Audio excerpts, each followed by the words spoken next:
So today we are making a turkey meatloaf. And we've all tried to make a healthy meatloaf and make it tasty, make it moist. Some of them are good, some of them are bad. This is one that I have perfected and has worked pretty good for my family, so I'd like to share it with you. So I've got 1 pound of ground turkey here. We will take that, add it in there. Now, then I'll start with, this is half a red onion, and just small dice, minced, whatever you like. My husband's not a big fan of onions. He keeps telling me it makes him sick, but he's been eating onion for years. We're also going to add 3 cloves of garlic, but we're going to put it through the mincer. So that makes it a super fine grain, so you don't get a big piece of garlic in your mouth. But it also, if you have a tendency to have garlic not set well for you, what the press does is it allows, it holds back the skin, which is usually the part of the garlic that upsets our tummy and sits in, kind of ferments and doesn't help us. So that is a little trick there. We're going to add 1 egg lightly beaten.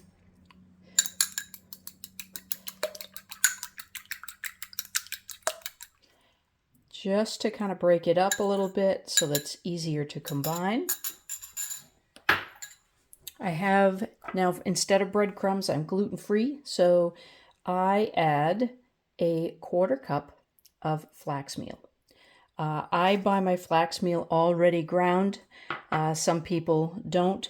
The trick there is to, once you open the package, put it in the freezer. Helps it keep longer.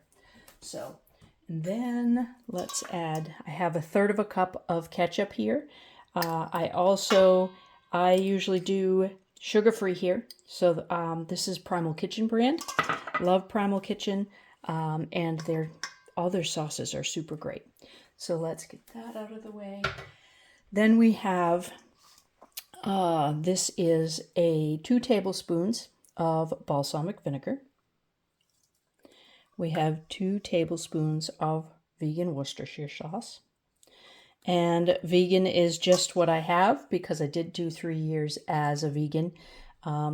Eventually found that it wasn't working for my body, so I've had to graduate back to some animal proteins, but I still have some of those products with me.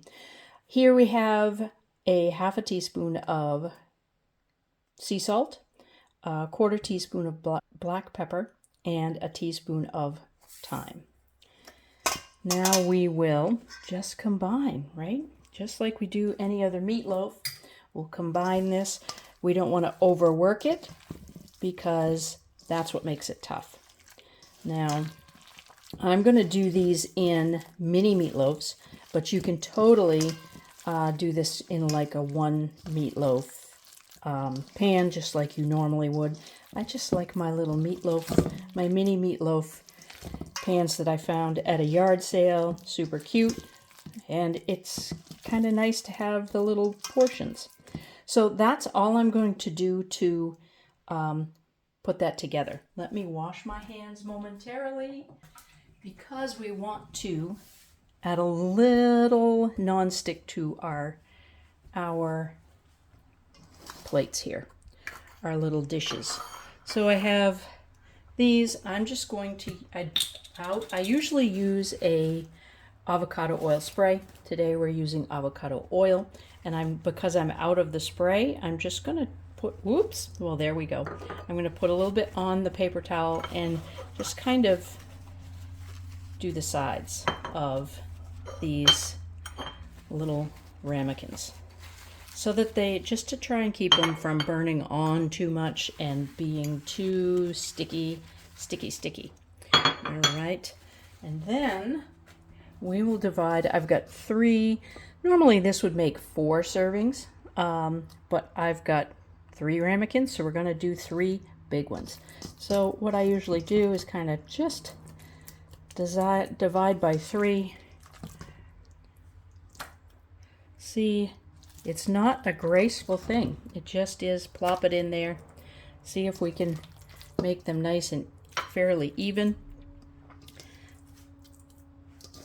And then we'll make them a little prettier after, right? So part of the game, it's a one-pot thing, so may not be pretty to start, but it's a one-pot meal. Add a few veg to it. I think we're going to do some fresh green beans tonight, and that'll be great. So we're going to throw this in the oven at 375. I'm going to start with 20 minutes. I know it'll take longer, but 20 minutes to a half an hour. Test to see how they are and take them out when they're ready.